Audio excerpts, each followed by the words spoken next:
It was a typical Sunday dinner at my parents' home in Wheaton, yet the laughter wasn't meant for me.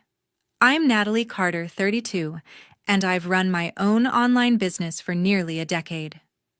My family, however, believes I'm chasing a fantasy. As I sat at the polished dining table, Mom's voice sliced through the chatter. Selling online. Honestly, Natalie, get a real job. Her tone dripped with disdain, and Dad's grin said it all. Dreams don't pay the bills, kid. My sister, always the golden one, added sharply.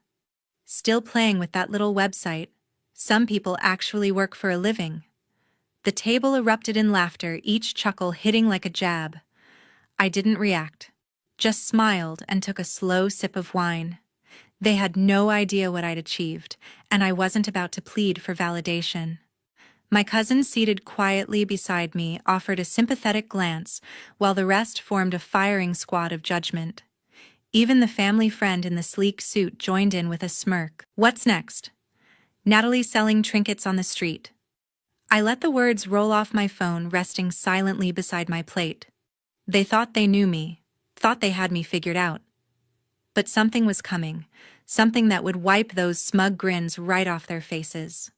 So, have you ever been ridiculed by your own family for chasing your dreams? Share your story below and stay tuned. You'll want to see how this one turns out. My mother's voice came through the phone, firm, yet threaded with expectation. Come to Wheaton for dinner this Sunday, Natalie, said Ruth Carter, my mother, a woman whose warm smile often hid her skill for directing family dynamics. I stood in my Chicago apartment, the city's hum faint beyond the window. Her call wasn't just an invitation, it was a pull back to a past where I had always been second best. Growing up in Wheaton, I lived in the shadow of my younger sister, Lori Carter, the family's pride whose every achievement was treated like a national celebration. Her high school debate trophies, her accounting degree from Northwestern. Her early career promotions, all were woven into our family story by Ruth and my father, Philip Carter, a reserved man whose rare words of praise were saved for Lori. My efforts, by contrast, barely registered. At 15, when I sold my first batch of handmade bracelets online, Ruth dismissed it as tinkering. Philip, with his stern tone, muttered about real careers, the kind Lori pursued. I accepted the dinner invitation, curiosity outweighing reluctance. The 25-mile drive from Chicago to Wheaton gave me time to brace myself. I knew the night would reopen old wounds, Ruth's glowing tales about Lori Phillips' approving nods and Lori's quiet smugness. My cousin Autumn Carter, soft-spoken and observant, always more listener than talker, would likely be there, watching in silence.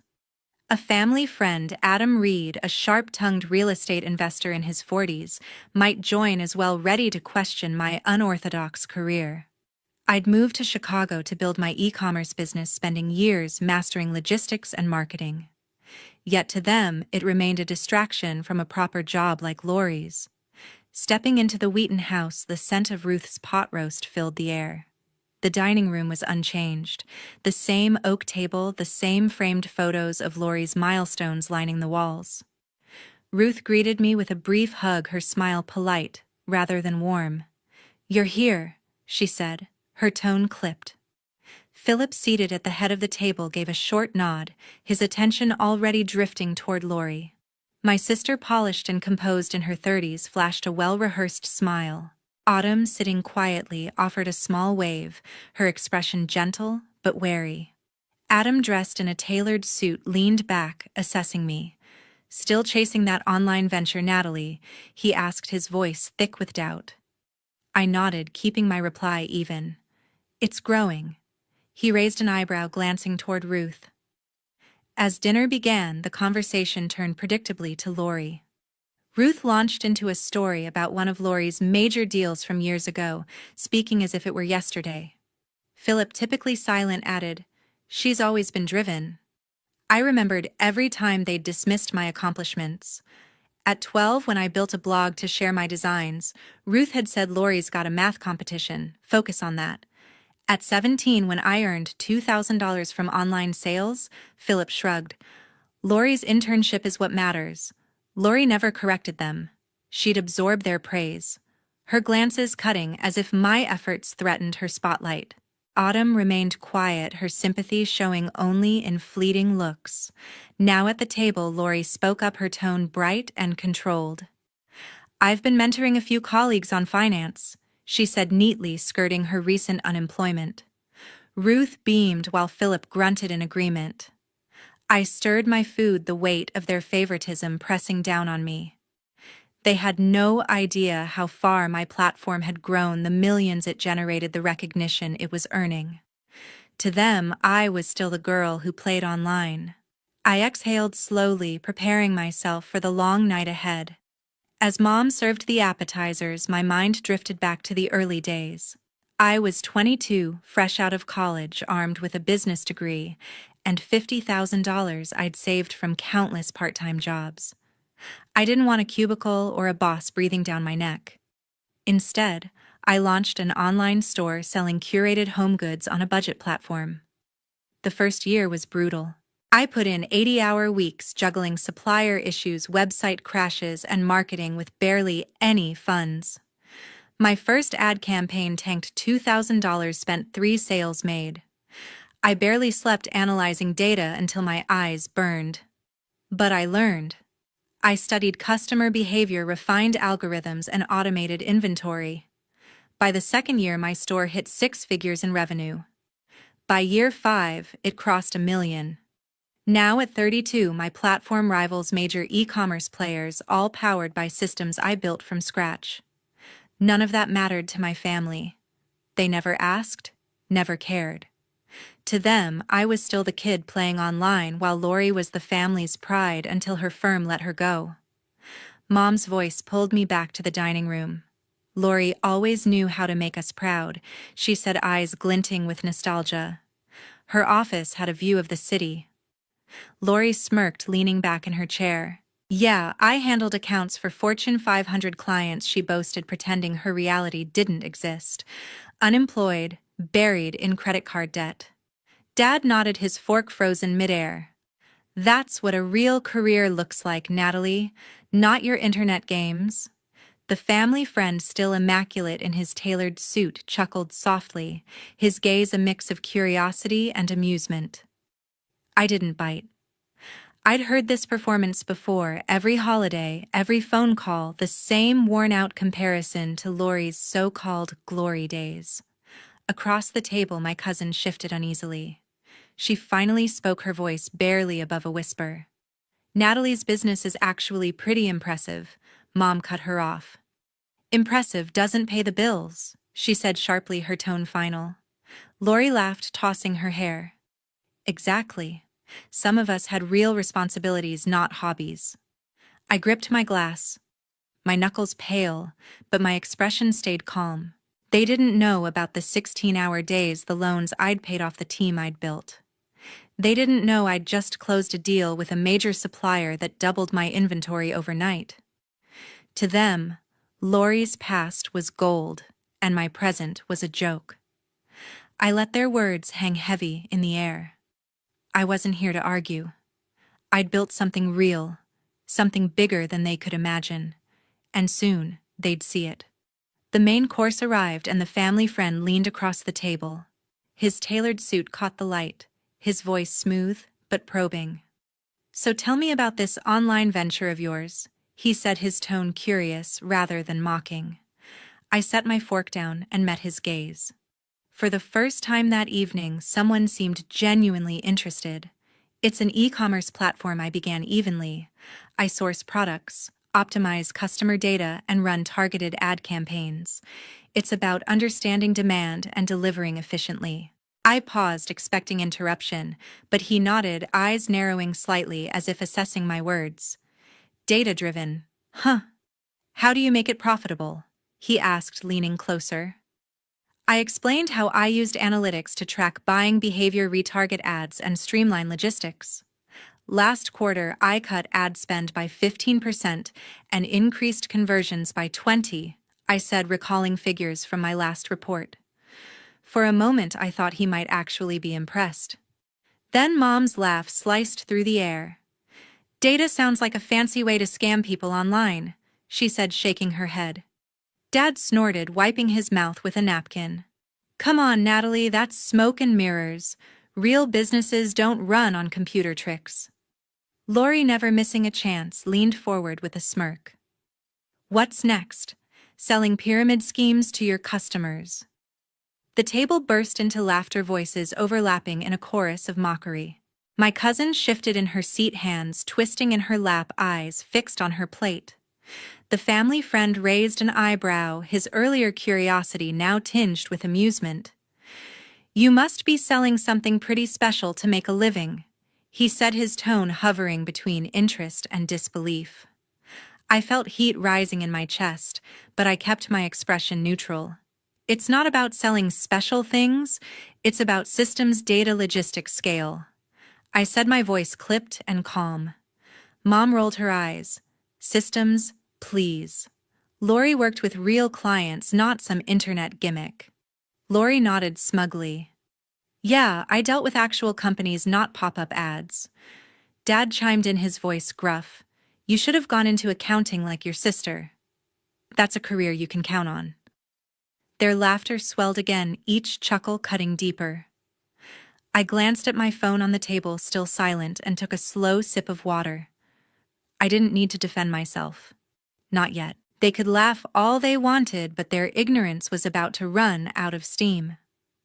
My phone buzzed on the table, slicing through Mom's latest lecture.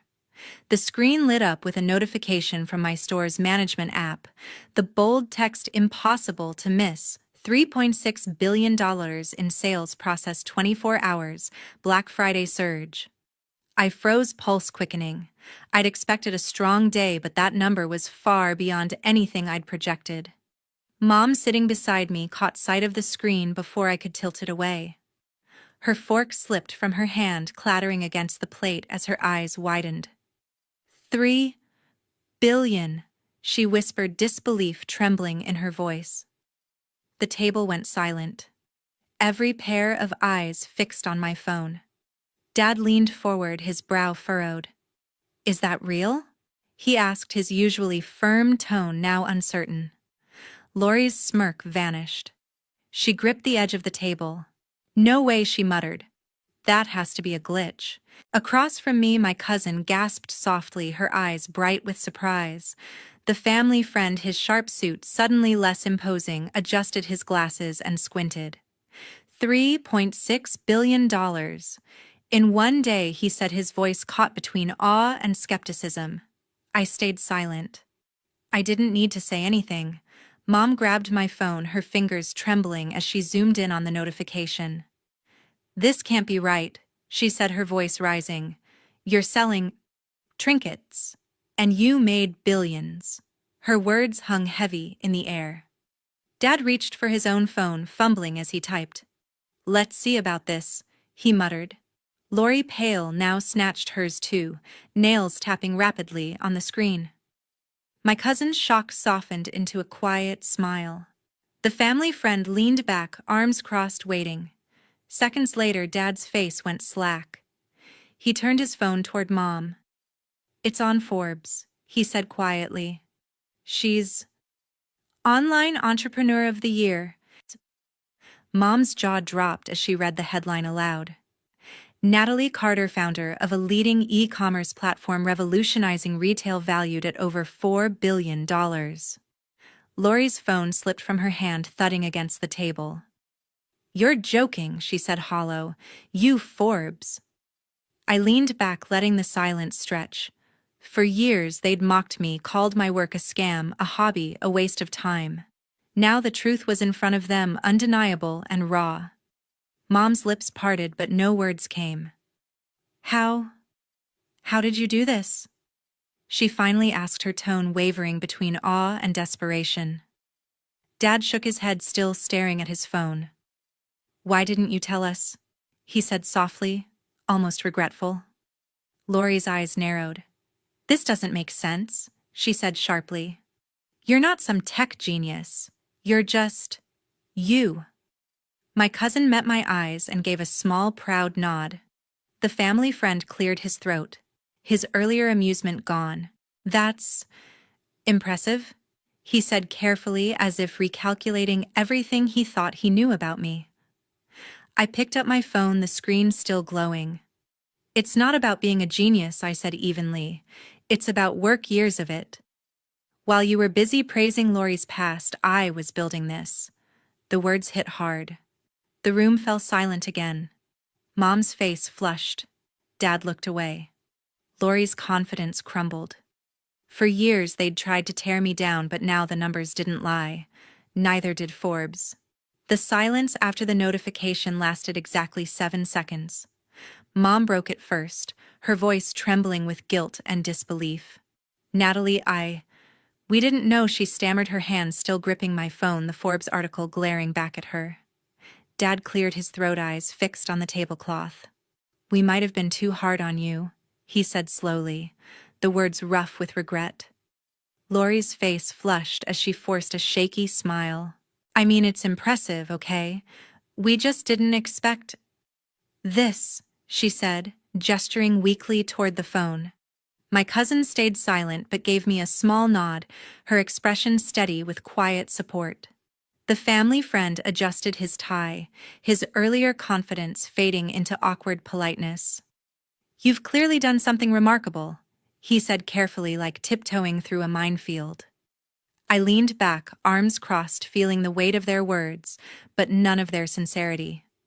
For years, they'd dismissed my work, mocked my choices, and held Lori up as the family standard. Now faced with undeniable proof, they were scrambling to rewrite the story. Mom set my phone down, her eyes flicking to mine. We're proud of you, really, she said softly, almost pleading. We just didn't understand what you were doing. Dad nodded stiffly.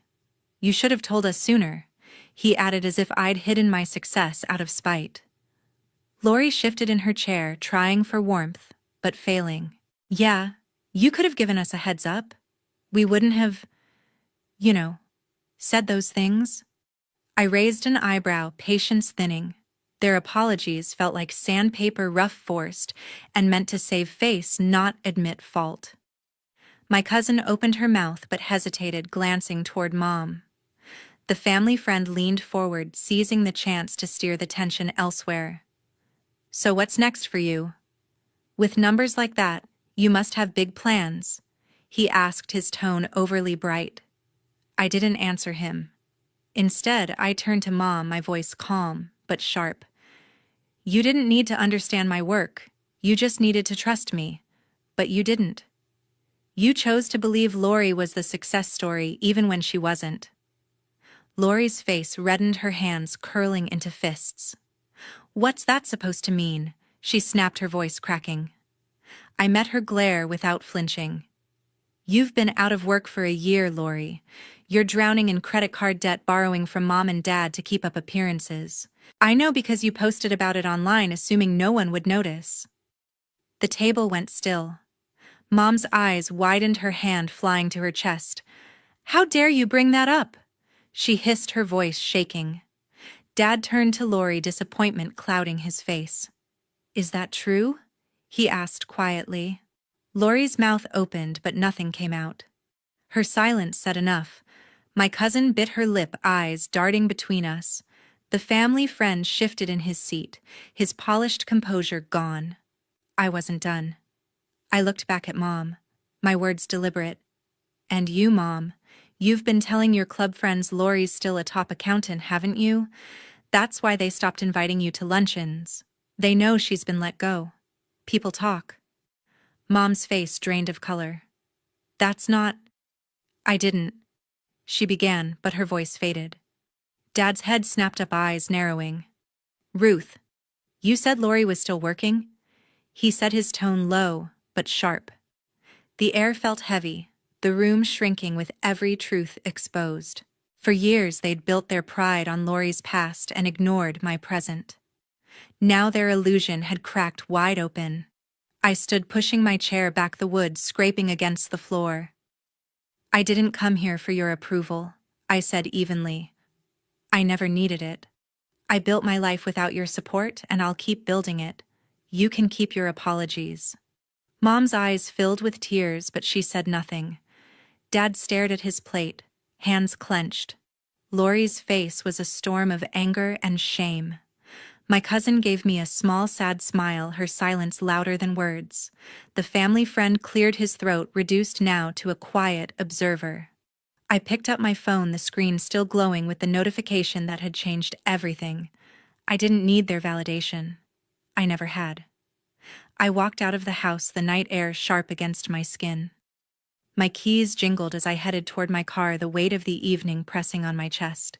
I had exposed their lies, my sister's debts, my mother's fading reputation, and their stunned silence followed me out the door. Mom's voice cracked behind me, calling my name, but I didn't turn back. "Natalie, wait." She pleaded, her words fading as the door shut.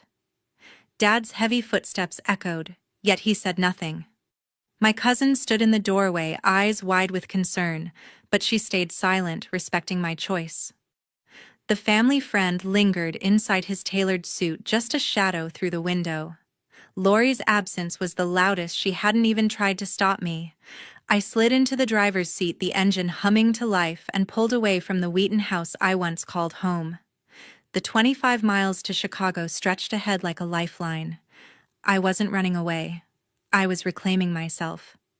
For years, they'd dismissed my work, mocked my ambition, and crowned Lori as the golden child. Even after the Forbes feature and billions in sales, they clung to their story. Mom's tearful apologies and Dad's reluctant admission weren't enough. They came too late, too shallow. I no longer needed their approval, and I wouldn't wait for it. My phone stayed silent. No calls, no texts. They knew I meant it when I said I was done. This wasn't a tantrum. It was a boundary carved in steel. Back in Wheaton, the fallout had already begun. Lori's debts, once hidden behind her polished image, were closing in. Creditors were calling her cards, maxed out from maintaining the illusion Mom had bragged about. Now she'd have to face it alone. Mom, too, was paying for her exaggerations. Her tales of Lori's success had spread through the local club, but the truth leaked out. Invitations stopped whispers, replaced greetings, and her circle shrank. Dad was left to pick up the pieces, his quiet disappointment a weight they'd all bear. I didn't take pleasure in their downfall, but I wasn't their savior. They'd built their world on lies, and now it was collapsing. The Chicago skyline came into view, its lights steady and unyielding. I parked in my apartment garage, the hum of the city grounding me.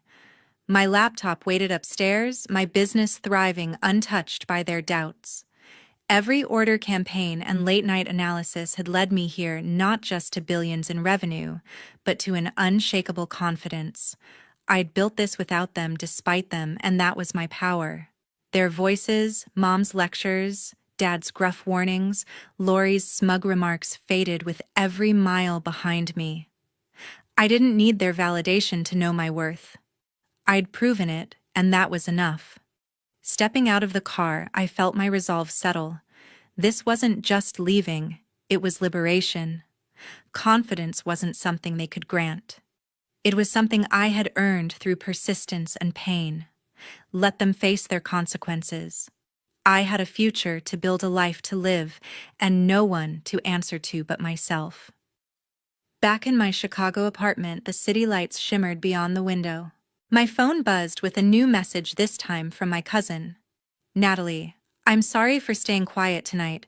Your work is incredible. Can you teach me about online business?" I smiled, the first genuine smile since I'd left Wheaton. She'd always been the quiet one, observing from the sidelines, but her message meant more than she knew. I typed a quick reply, "Anytime. Let's set up a call next week." Helping her felt right, a small way to pay forward what I'd learned through years of trial and error. Setting my phone aside, I opened my laptop.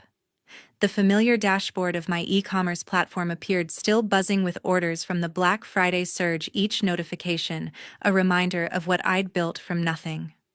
The numbers were staggering, but they weren't the point. They stood as proof of something greater, that I never needed anyone's permission to succeed. I leaned back, gazing at the skyline. The quiet 25-mile drive from Wheaton had given me time to think. I hadn't just walked away from dinner, I'd walked away from years of judgment and comparison. My family had spent so long tearing me down, clinging to my sister's fading achievements while ignoring my growth. Now Lori was buried in debt, her confidence shaken, as collectors called. My parents, too, were dealing with the fallout, their social circle whispering about their exaggerated stories and lost credibility.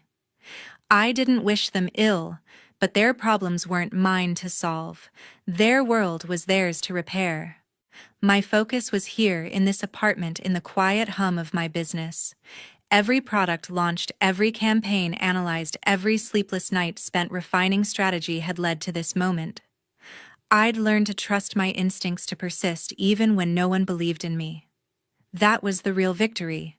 Not the Forbes feature, not the billions in revenue, but the strength to stand alone and keep building. My cousin's message came to mind again. She was curious, eager, and brave enough to ask. I'd help her the way I once wished someone had helped me. Success, I realized, wasn't about proving people wrong. It was about recognizing your own worth and acting on it even when others can't see it yet. I closed my laptop, the city's pulse steady beyond the glass. Hard work and independence had carried me this far, and they'd carry me further. That was the lesson I'd pass on to her, and to anyone following my story. Bet on yourself, and don't look back.